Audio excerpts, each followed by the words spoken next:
है नमस्कार आज आज नुआगढ़ पंचायत देख माने प्रकृत रियल भूत केमती बाहर रियल भूतर स्टोरी कौन से विषय आपण मैंने आज माने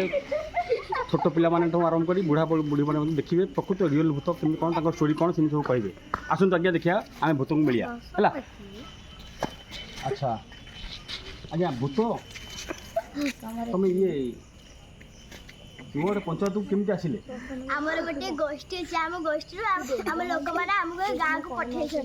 आम कुआर उपले जुगुरु आम भौणी माने पूजा करछु नाही आमे देखिबा को आसी भूत रात देखिया आछू माने पूजा ठीक होछ ना देखिया आछो हला आ तमर तो आज्ञा भूत मोर भूतर गोड़ पड़ किछ नाही केमिति कोन तुम केम चालुछ तुम कोन करछो आमर गोड़ नै हम शरीर नै आमे पवन रे उड़ीछु पवन रे उड़छो माने पवन उड़ी की माने माने आकाश उड़ी पड़छो तले आज इठी आइतलो खाली केवल माने पूजा देखिया पे आइतलो अच्छा तुम केमिति कोन डराओ